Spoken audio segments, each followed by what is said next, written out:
The information provided on this podcast is for general informational purposes only and is not intended as a substitute for professional medical advice, diagnosis, or treatment. Always seek the advice of your qualified healthcare provider with any questions you may have. Never disregard professional medical advice or delay in seeking it because of something you have heard on this podcast. Reliance on any information provided here is solely at your own risk.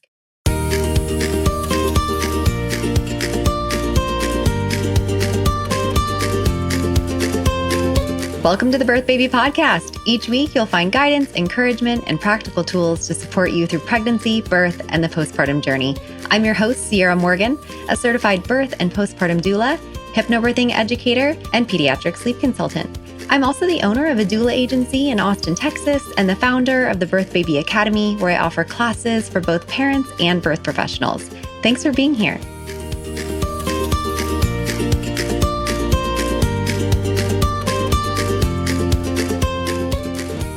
Hello, everyone. I am here today with Katelyn Henry. She is a nutrition-based chef teacher, recipe developer, and new mama whose passion for food began when her own healing journey after being diagnosed with celiac disease as a teenager.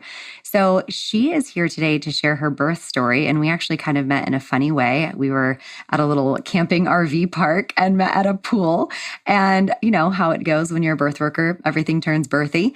And so she contacted me and said, hey, I'll tell my story on the podcast. That sounds fun. So thank you so much for being here today, Katelyn. Yes, I love it. It felt very kismet because on the way to the pool that day, my friend was in the car and she's a NICU nurse wanting to be more of a doula. And so we were talking about ways that we could revive some of our programs and work together. So then meeting you was like, oh my God, it was the sign. That was so fun. I know. I always tell my husband, I promise I don't try to talk about my work everywhere we go, but it ends up coming up everywhere we go. Yeah. So can you tell me a little bit about your journey of getting pregnant and how pregnancy was for you to start us off? Yeah, getting pregnant, I guess I should start with, I actually never thought I would ever have kids. I never wanted kids. It was never in my future. And then I met my husband and everything changed because he very much wanted kids. And so I kind of had to unravel my own story around why didn't I want them? And it was a lot of fear actually around childbirth. So that kind of, as a young girl, I thought I was never going to have a baby because of this huge thing called childbirth. And wow. So I don't know what was implanted in me way back then, but it was carried through adolescence and into my 20s. And I actually got really sick when I was 19 with celiac. So that kind of triggered a lot of other health problems that led to me actually not having a period for 7 years. So I actually then really believed that I would never have kids. And so when I met my husband was actually around the time that I got my period back. I had been working on healing my body for so long. And that was kind of the last thing that just had not shown itself for so long. And I knew that was something that I needed to become like the full optimal version of myself. So when we met and I got it back, and then it was a couple years down the road where he was like, okay, we really need to have this conversation because it's something that I really want, was when I began my actual pregnancy preparation, I would say. And it was a lot of mental, why didn't I think I was going to have kids? And my belief around not being healthy enough to ever bear children was a huge part of it. And also the fear around childbirth was just the whole other gamut that I had to go through. So I actually worked many years before even getting pregnant around those fears and where they were coming from. And so when it was actually the year that we were wanting to try to get pregnant, I did all the health stuff. I went and got my blood work done, and my naturopath was like, you're good to go, try whenever. And I was like, wow, still didn't believe that I could have children. So yeah, it was a really interesting time. And then we got pregnant the first time we tried. So that was another shocking thing for me where I thought, okay, we're going to try this month, just kind of nonchalantly. And then it could be months, it could be a year, it could never happen. You never know. And then it happened. So I was in total shock when I got that positive pregnancy test. A lot of those fears came back up. A lot of oh my gosh, what did we just do? I just wasn't prepared for it at all. So yeah, that was an interesting time. Wow, that's incredible. Going from, I don't think I'll ever have kids to, oh, I guess I really am like afraid of having kids because of my health or whatever. And then like, green light, oh, pregnant right away. Like, what Yeah. a total 180 your mind had to do to kind of accept this process. So once you were pregnant, how was that pregnancy journey for you? And what were kind of the steps you went through? Because you have to decide how you want to give birth. And you were somebody who was really afraid of childbirth. Yeah. So actually, at that point, I had worked through a lot of those fears. Of course, there was still a lot of them, but that wasn't really like wasn't like at the forefront of my mind. Like, I'm afraid of childbirth. I feel like I had listened to Ina May's podcast like a million times and like a Good. ton of birth stories before I even got pregnant. Um, so yeah, when I got pregnant, it was, of course, like, so how are we going to do this? And if anyone knows me, they would be shocked if I had chosen a hospital birth, because I'm more of just like the natural route person. But I actually never thought I would have a home birth. I was very set on, okay, I like this idea of having a birth center. And we actually were still in Tucson at the time. We didn't really know if we'd be moving. So we moved to Austin when I was 7 months pregnant. But when I got pregnant, we actually hadn't planned on moving at all. So I tried to find care in Tucson. We went to the only birth center that was there and kind of interviewed them. We're actually going to put a deposit in. And then the birth center all of a sudden just closed. Like, just overnight, they had a ton of patients and they just closed. It was a whole dramatic thing. So Whoa. I was like, it felt like a blessing in disguise. Like, okay, we're not going there. And then from there, we started, not because of that, but we started flying back and forth to Austin, looking at houses. It felt like it was something that needed to happen before baby came. So I didn't actually know who my care providers were going to be until like around 4 months pregnant. So I was still like doing some things in Tucson, but when we were coming to Austin to look at houses is when I actually met my doula. And so she was the one who kind of helped me come to this realization that I actually wanted a home birth, because How did you find her? How did you find your doula when you're here oh on my just on gosh. travel? So it's very, all of it is just like, it all came together. I don't even know how, but it was very kismet. We were at the farmer's market here. Actually, I was pregnant and I didn't know I was pregnant because we were in Austin. We conceived in Austin at the eclipse. So we went to the farmer's market like a few days after we conceived, and we met this couple there. And she was pregnant, and I was like, oh my gosh, she's so beautiful. Like, one day I'm like, just like, that's going to be me or whatever, like being pregnant. And she told me who her doula was. And so I kind of just like followed her on Instagram because she was like, oh, she has a lot of really great information or whatever. And so I just reached out to her, just like, hey, I don't know anyone in Austin really as far as like birth providers or anything. And I'm thinking about going with this birth center. Just curious, like, if you have any information for me. And she immediately picked up the phone and called me. She was like, hey, we need to talk. If you're at all on the fence, it sounds like maybe you're a little bit hesitant of what you want to do. And then we need to like discuss, why do you think a birth center is safer than a home birth? And I was just like, well, I actually just knew I didn't want a home birth. I had a kind of a traumatic experience with my best friend. I was at her birth, and it was a home birth turned hospital transfer. And so I had it in my mind that like, I need to be somewhere that's not at home, that's safer, because these things can happen. And thank God we are at the hospital kind of a situation. And so she kind of debunked all of the fears that I had around like, actually a birth center is just a glorified home. Like, it's just a glorified room in your home, and it's just somewhere else besides your Yeah. home. I actually tell people a lot of times, well, one of the things I'll say to some people, not everybody, is the only difference between a birthing center and a home birth when it comes to safety is which one's closer to a hospital. But if you still, I actually think that home birth tends to be safer because you never left your own environment. You don't have interruptions to your environment that you would have had somewhere else. And all of your own, microbiome and everything is there, and your creature comforts are there. So you're actually more likely to be able to be calm and comfortable in your own space. Exactly. And when I learned all of those things it just made a lot more sense. And the weirdest thing was, we didn't even have a home yet, but I was like, oh, I'm going to have this home birth.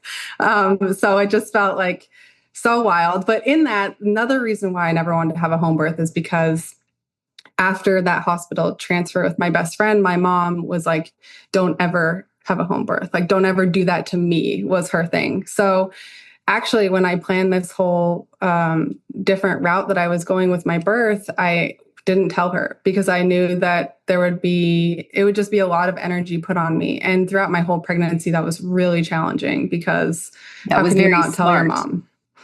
Well, for my husband, he has a really hard time lying. And so I actually confided in a lot of other women's groups that was like, hey, I'm in this situation. I know that my mom's just going to, again, instill a lot of fear on me the entire time. Tell me what all the coulds that could happen, even though that like I've done my own research and I actually feel safer doing it this way.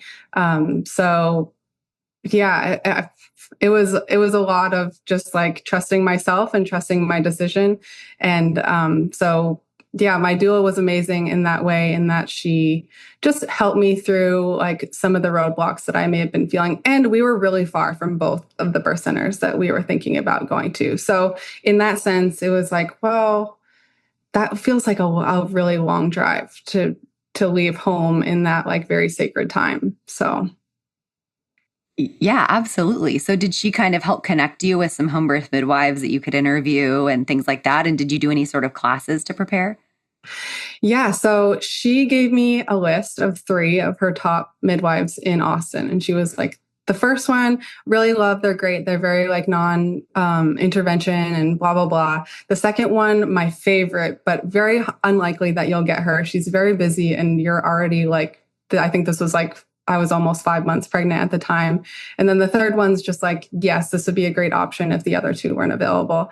So she's like, let me just put it out there to this midwife, which was GB Kelsa, and see if she would. Obsessed. The OG. GB, the OG. GB the OG. Yeah, yeah. I feel absolutely just like completely blessed that I was able to get her. So she asked GB if she was available, and she was like, "I'm actually not, but if she chooses you as your doula, I will be there. Like I will take her on as a client." So that was kind of the package, that because she trusted Joni Edelman, who's my doula.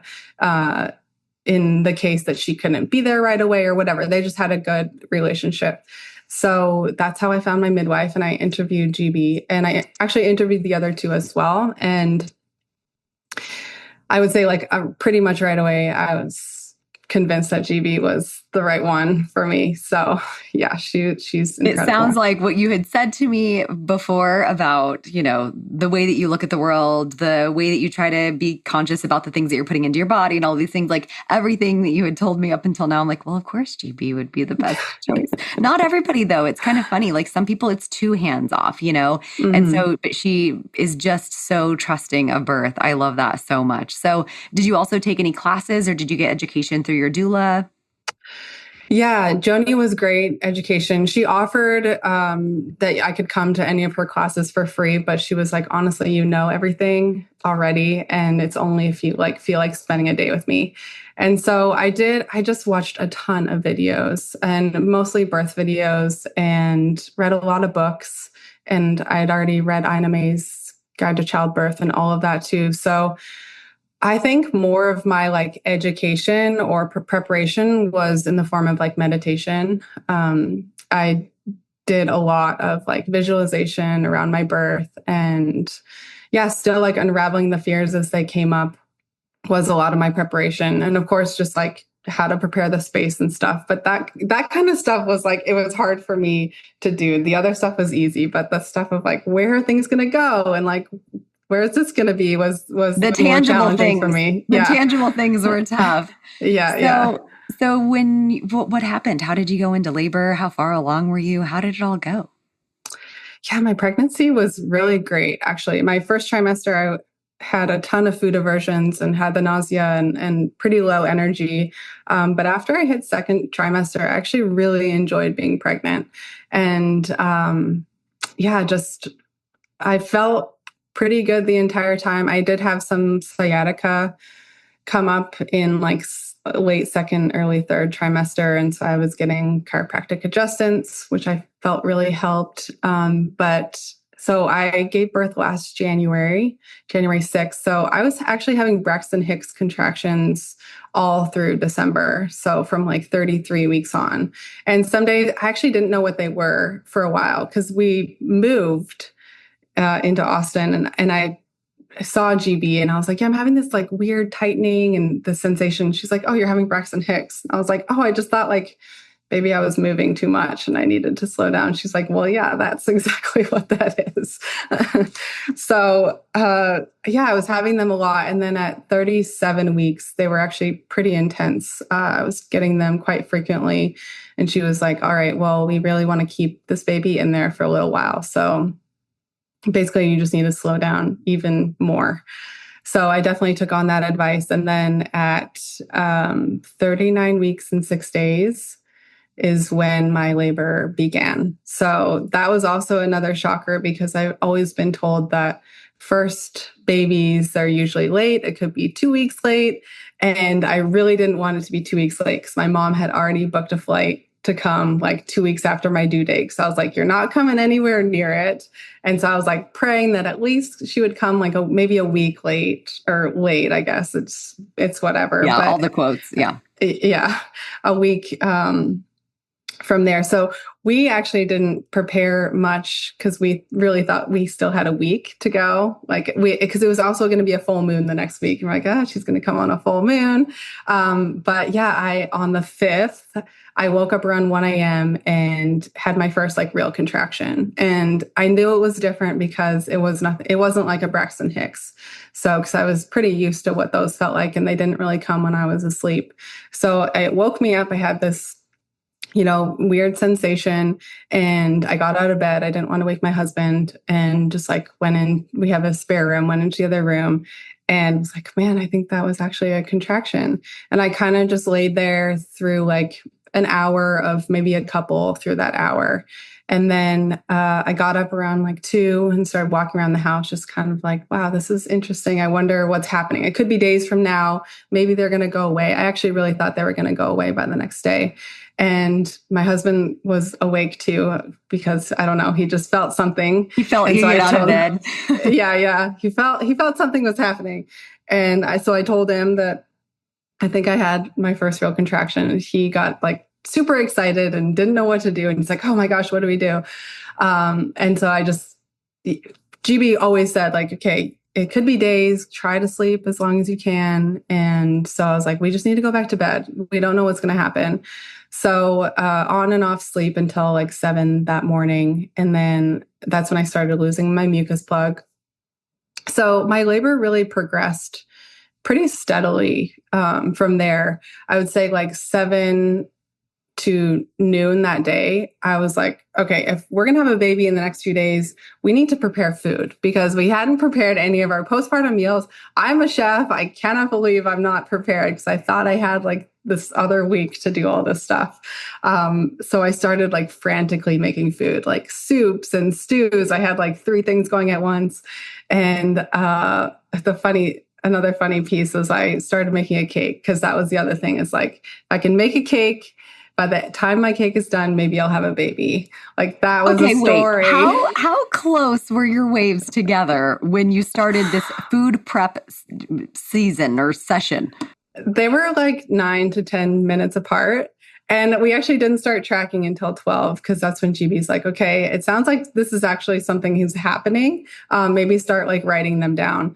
So when we started doing that is when I actually became conscious of what was happening in my body. And then that's when I actually say that's when my labor began, because that's when I was like, all right, I just have to throw in the towel. There's no cake being made. I need to stop everything that I'm doing and just chill out. And my husband was like, finally, thank God. Because he was just watching me what is happening right now? So, yeah, he's like, this is nesting on steroids. What is happening? Yeah. I was like, we procrastinated way too long to not have any of this done. But anyways, we had just a really amazing afternoon after that when I finally was able to just settle into it. Still, we were both very much in denial. Is this actually going to happen? Is it going to go away? Maybe it'll go away for a few days and come back. So I think that was a really great mindset for me to have because I wasn't really focused on having it progress. I was more just like, okay, it's probably going to go away. So it was 80 degrees that day on the 5th. So we ended up just like laying in the yard, and I would move through the waves through walking around in the yard. And we went on a walk around 4. And that's when I was just, it was getting more intense. And I decided that it was time to turn back. As soon as the first car came by, I was like, no, this feels very wrong to be out here. Like, I just felt very exposed. Yeah, that makes sense. And yeah, just me kind of hobbling around. And then he drew me a really beautiful bath, and we just kind of laid there together and moved through more and more waves, and they started getting closer together. I think at that point they were actually like 4 to 5 minutes apart. And he was texting Joni, our doula, and she was like, okay, I feel like I need to come over. And I was like, I really don't think you should. It could be tomorrow that things get really intense. Like, why don't you wait? Because she lived an hour away. So my big thing with labor was like, I don't want anyone to come and just sit around. I don't know why. It's just like my nature. Like, I don't want anyone to just be burdened by just no baby coming. This is something that I tell people all the time. Like my hypnobirthing classes, even if I'm not their doula, I'm like, wait until the last possible minute, like to employ every one of your tools. Because if your doula comes and you're not in the thick of it yet, you likely are going to turn into host mode, and you're going to worry, do they have enough to eat? Do they have enough to drink? They're here. They're waiting on me. Because a lot of us just have that in our nature to be worrying about the other people in our space. And I joke, if you call me as your doula and I walk in and you offer me a snack and water, I'm like, I'm walking out. No, I'm just kidding. I'm not really going to. But it's like a sign that maybe you weren't ready for another human to enter your space, because it can really throw you off, and you start being like, well, now I have to get things. It's like a pressure. Everyone's waiting on me. I have to get things moving along. Yes, that's a really great way to put it. That was definitely how I felt. So she decided to come like an hour later, which was actually perfect timing. I'm glad that she was able to see through the lines that my labor was actually going somewhere. But she came and got the pool set up. I actually never planned on giving birth in the water, but she was like, let's just set it up. You can decide if you want to go in and out of it if you want. And I'm so grateful that she did. So I labored for a while in my room alone, which was something that I had always envisioned myself doing, was just being alone and moving through it. I really focused on my breath for a lot of my labor. I feel like when people ask me, how did you have a home birth for your first? I always turn to like my breath. I was really focused on not letting the waves like overtake me, and really just like being able to breathe them down and through. And I can't say how I knew how to do this. It just felt very instinctual of like, okay, because I would realize when I couldn't get on top of them, that's when I would feel really overwhelmed, and it would be really hard to like settle back down and like not fear some of the pain or sensations that were coming. So that was a really great opportunity for me to really just focus on my breath. And then my midwife came. GB came like an hour or so after that. And that's when things like really picked up. I feel like as soon as she walked in the door, this like angel woman, it was like, okay, labor, it's time. And my body just... That's another interesting thing. Sometimes people need like all their ducks in a row. Like they need all of their people. And now all of a sudden they feel safe enough to enter that next stage. And so that's actually something that I see commonly. Wow. Yeah. Yeah. It's so interesting when I look back on that. I just felt like... And she also said like everything really just progressed like very steadily. There was never like any huge falls where, you know, there wasn't progression or everything got really intense. So she actually had me do side lying for about an hour through contractions, like laying on my side and having a pillow, which was really intense. That's when I say like, yeah, things like really picked up after that. And then I labored in the pool for a while, which was just amazing. I'm so grateful. They had the pool beside our fire. So it was just such a beautiful scene. And GB was knitting on the couch. My husband has like this picture because I had no idea what was going on. I feel like I was in definitely my own world, which is an interesting thing about like that labor portal is like you know what's happening in the room, but you're not really there. Like I sensed what people were doing. I could hear them talking about what tea they wanted to make and just like nuanced things like that. But I was definitely like, yeah, going through it in my own little world. So my water broke around 11 p.m. that night. So then I was in the water, and again, it was like another level of intensity that had just picked up. As soon as my water broke, I just felt like the contractions, everything, which is what they say, it gets more intense. And it definitely did for me. And let's see. This is where sometimes it's like, okay, what really happened? There's a moment where it gets a little blurry because you're like, that intensity happens. And then it's almost like time isn't a thing, at a certain point in labor. And I call it like time distortion. So many people will think that I had a woman, I went to her birth and I was there for a little while. And then she asked me, what time is it? And I answered her with what I thought it would be. I said, I think it's probably around, and then gave her an answer. And then I looked at the clock and it was 5 hours later than I thought it was, because I thought I'd only been there like 3 hours. I'd been there 8 hours already. And so there is this time distortion that happens in labor. Everyone kind of gets into their groove. A quick question for you, looking back, because I think that this is surprising to a lot of people. Everyone thinks there's a million cervical checks in labor and that they're so necessary. When GB arrived, did she give you a cervical exam? Mm-mm. I knew the answer. You hadn't told me, but I already knew the answer. Knowing GB, I already knew that she hadn't. Did she check you up and had she checked you at the point that you're remembering to now with your waters releasing? Yeah. No.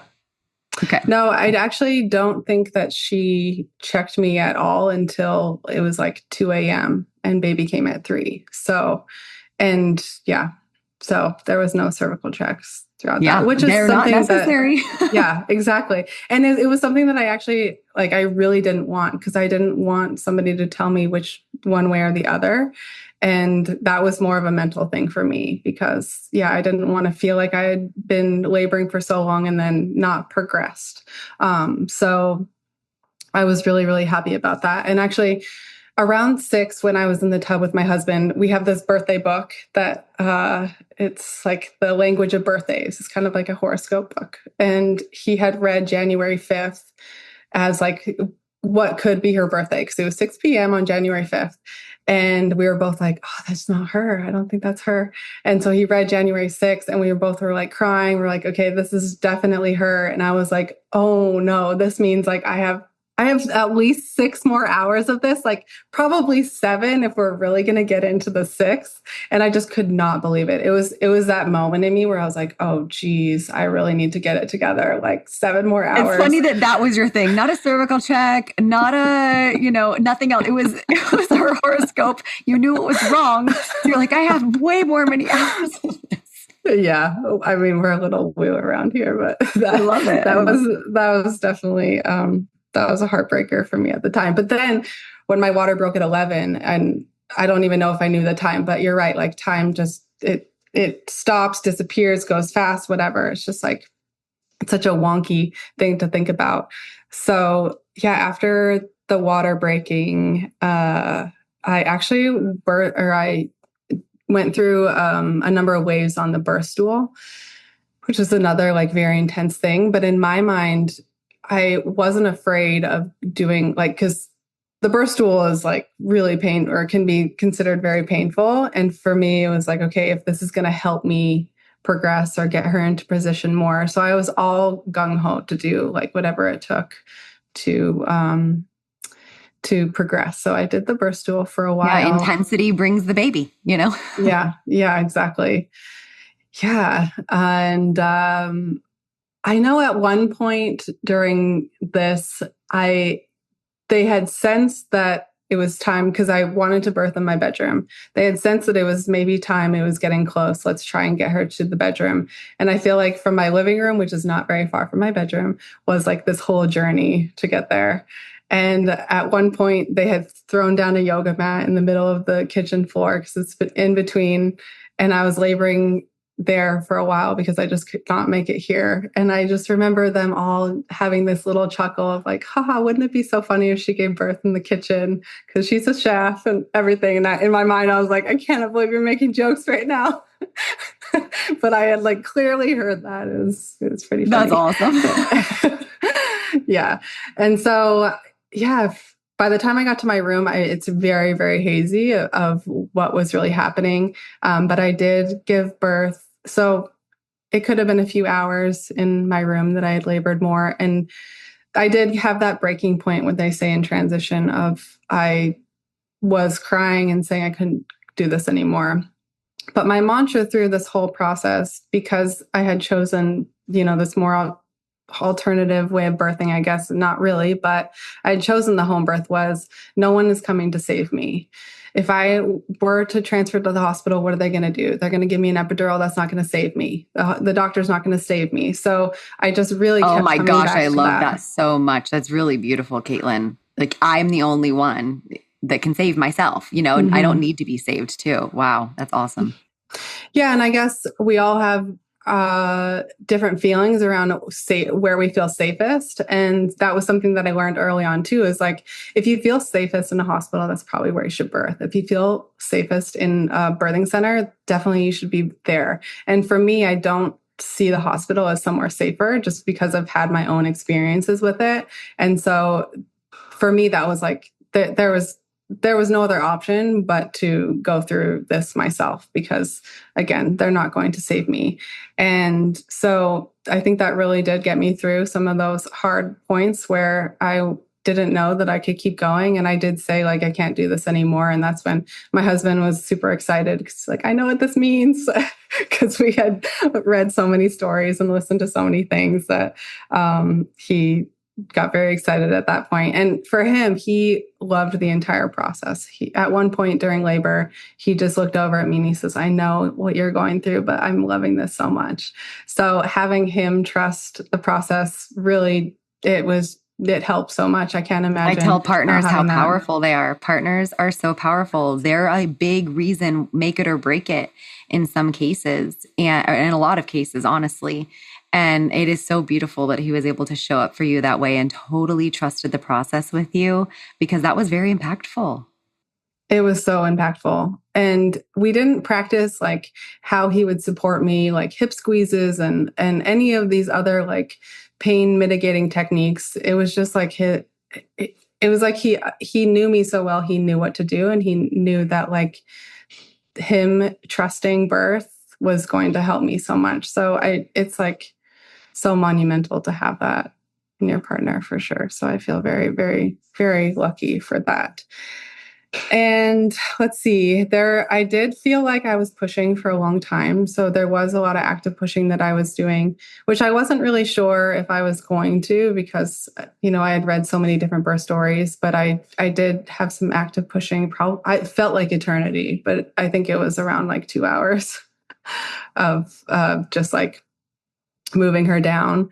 And those last moments were just like the most intense moments of my entire life. Like, I feel after I gave birth and a few hours after that, I felt a little bit jaded on listening to like, not necessarily hypnobirthing, but like orgasmic birthing podcasts and things like that. Pain-free, like things that are claiming to be pain-free. Because I don't do that with hypnobirthing. I always tell people I cannot guarantee you a pain-free birth. Yeah. And I was thinking to myself, like, what did I do wrong? Because that was so painful, intense, the most intense thing. I didn't think I could do it. So my mind was kind of playing tricks on me a little bit of like, why was that different than what I've heard of? And also like, how did they do that? Because that was not my experience at all. So, but as she descended, I had pretty intense ring of fire. That experience was very, very wild for me. And then her head came out, and I didn't realize this, but I guess her head was out for a couple minutes before I pushed her body out. And then, she came out and she was crying and pink and beautiful. And it was amazing after that. Isn't it wild, the transformation from intensity to bliss? The moment you see that baby, like everything else goes away. And actually, once the placenta is born, I always say it ain't over until the placenta sings. Once the placenta is born, that is even more relief. But the instantaneous inside to outside shift, like that portal you're saying, you're like, you moved through that portal and now you're accepting your baby and everything else goes away. Mm-hmm. Yeah, actually, what I felt most was intense exhaustion as soon as she came out. Like they handed her to me and my body just felt like I had given my all. Like I don't even know if I can make it to the bed because I was literally right over here on my floor where I gave birth. And the bed is right beside a it. step feels like a mile in labor. I tell Yeah. people that all the time. It might not seem like a big deal to get up and go to the bathroom, but it feels like a mile. Yeah, exactly. Yeah, but yeah. What else do you want to know? So how was so we had the baby. It was amazing. You did incredibly. And all of this preparation for birth. How was your postpartum? Postpartum was, I guess, better than I expected. I feel like I did heal quite quickly. I would say like the first month of postpartum was better than I expected.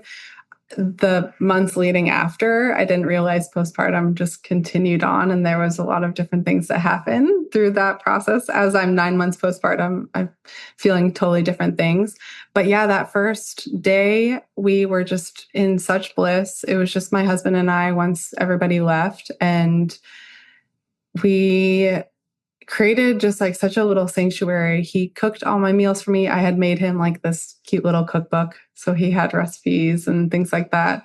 So I felt very taken care of. Both GB and Joni came back multiple times during the first week too, which was really helpful because, you know, you're given this new baby. And as a new mom, can feel super overwhelming of like, making sure you keep her alive. And is this normal? Is that normal? So they were both very attentive, which I feel very grateful for to have that support. And so I just felt really supported. And then my parents came, which completely disrupted our little bubble, which was a little bit challenging to like find our footing and relearn our baby and you know, meet her needs and everything.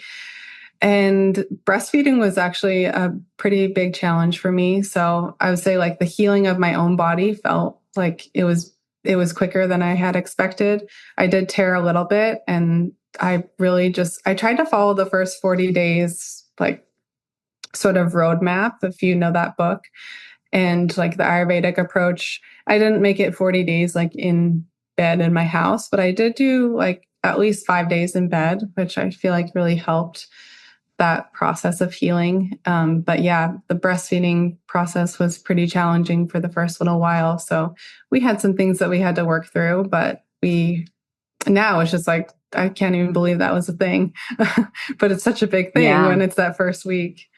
Yeah. So did you ever, I mean, I'm assuming you told your mom at some point that you ended up having a home birth. Was she just shocked? So it was 3:15 when we had her in the morning. GB and Joni left, I think around like 7 a.m. And so, or I actually think it was like 6 a.m. and the sun was just coming up 6:30. We're like, oh, we have her. What do we do? How do we tell them? We didn't even tell them that I was in labor because we both were in denial that it was actually real. And then when we realized it was real, it was like, well, we're not going to tell them now. So we kept that also pretty private. And so it was this like conundrum of, do we text them and say something? And then my husband's like, we just got to video call them. So he texted my stepdad and asked if they were awake. And then they came on video and we had her, and my mom just was in total shock and tears. And she was like, oh, you're at home. You're at home already. I said, yeah, we had her at home. And she was just very much in shock. And she says, was that planned? And I said, yeah. And I said, I didn't want to tell you. And she was like, thank you so much for not telling me. Like, truly, thank you. Fair. Yeah. Totally fair, because you honestly saved both of you a lot of heartache. You would have been so impacted by all of the commentary, and she would have been so impacted about you not listening and the worry. Yeah. I had a client one time that said, we're not telling our parents that we're having a home birth. They will find out when we send them a picture of us home in bed with a baby that looks like it very much was just born. That's how they'll find out. Yeah. It's interesting because a lot of the advice I got was like, it's your birth. It's your labor. It's such a sacred, personal experience that you have to go through. No one is entitled to know what you decide to do.